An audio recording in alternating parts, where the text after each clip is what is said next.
Tinubu's high certificates nullifies other arguments.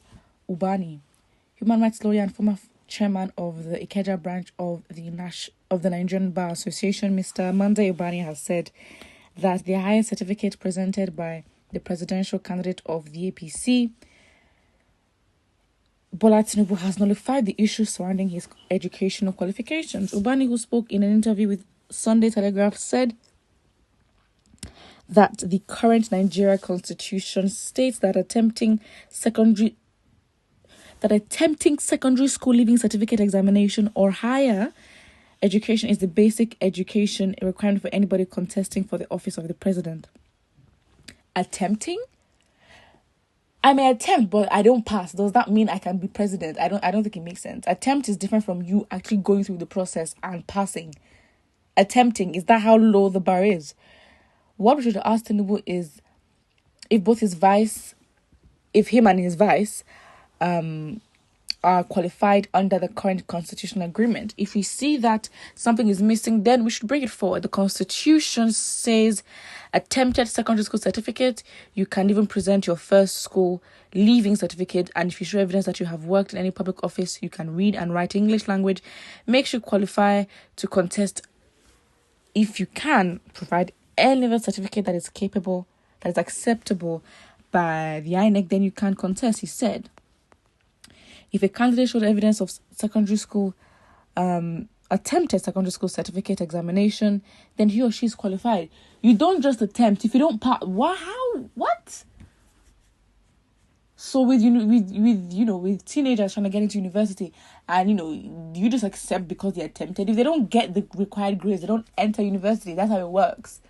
Attempted. Well, this is what I've been saying. The conversation has been so useless because somewhere in the constitution, I mean, at this point, I have to go and see for myself. But if we're going to regard what this person is saying, then it's like the conversation has been it's been wasted, because it's like the Constitution provides, like, these aren't solid grounds for him to be disqualified. They aren't. I mean, it's an attempt. But the thing is, if it's an attempt and they've shown records, I don't even know. I don't know how you don't show you've gone to primary or secondary school, but for some reason you having a degree changes all of that. And it's a thing, it's a frustrating thing, because why are you trying to deceive? And it's, again, this just proves again we've wasted our time having this conversation. Are we really going to waste our time? If there are ways that we're trying to disqualify Tinubu, it is not with his education certificates. We need something stronger than that, if that is what people are trying to do. But this has just been a waste of time. So congratulations to us, because we just wasted how many weeks talking about if he went to school or not. And now we're saying that it doesn't even matter because an attempt is good enough. Well, for the Nigerian standards. With due respect to the learned barrister, your argument is not logical. It devoids sound reasoning. His admission to university degree, which was after satisfying some requirements, why is he hiding his primary and secondary schools? Secondly, the life of a public officer should not be shrouded in mystery. That is true. That's what I'm saying. It's a different thing. This man went abroad to go study, so you cannot tell me that the University of Chicago will just let him slide in with nothing, with no record of. You cannot not finish secondary school and you want to study economics. How? It's like, how do you want to leave GS3 and then want to study economics? Let's say he didn't finish secondary school, fine. But did you attempt exams and pass with a good grade? Because I don't think you can enter the University of Chicago with any grade, or because you attempted. Oh, wow. Kudos to you. You're going to study economics. You don't just... Wait, was it economics or accounting? I think he has a degree in both of them. So I don't understand. I really don't understand. So yes, I don't doubt that maybe those documents exist, because I don't think that the universities that he went to abroad would admit him without having those documents in hand, except they're corrupt. But I highly doubt it. But again, if we compare with Peter Obi, I mean, he's been to London School of Economics, he's been to Harvard, he's been to Oxford, he's been to Cambridge.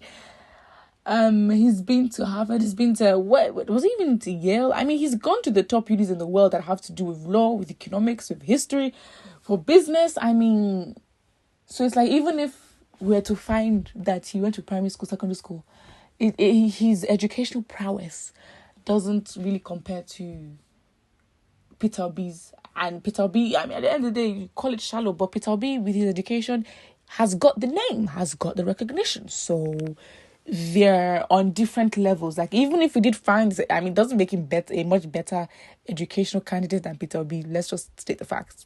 It doesn't. So yeah, it is what it is. It is even better as the revaluations are coming out, so Nigerians can see the true picture of the man coming to ask to vote for him. You know what? In that regard, I guess that is a positive, because in my personal opinion, I think this conversation is pretty much a waste of time. If it's not going to disqualify him, then why are we having it? However, as this person has said, it should be a way for Nigerians to understand who they're dealing with and the character. I mean, the story has been changed so many times. This is not the first time allegations regarding his certificate have come up. They also came up when he was about to contest as governor of Lagos State. So it should be a wake up, like, okay, fine, so this is the kind of person you are. However, people will do what they want, and in spite of the signs, in spite of the evidences that you put against people, or you put forward to them that are logical, that fit everything, it's very obvious to see, they will still choose to support Tinubu. So what do you do in such instances? All you can do is, what can you do? Nothing. So it's a thing where, as much as this person is saying, yes, this should open Nigerians their eyes for them to see, or those that are supporting Tinubu to see that this man is really not credible. It would take a lot, and you're just going to have to be patient and pray that they see. But if they don't, it's also very much like, they've also got the power of their vote. So everyone just has to be prepared, in simple terms. But again, doesn't still take away from the fact that this conversation has just been a total waste of time. Except for stupidity, the Constitution says the certificate you must present must not be fake and must at least be secondary school upwards. In federal civil service of today, anyone who graduated with less than a second-class lower degree must not get to directorate, even if he has a master's degree. So the man who is making people lose sense of reasoning graduated in the past, and these followers are arguing with somebody who graduated with a distinction to bring secondary school, as long as someone didn't say what they wanted to hear.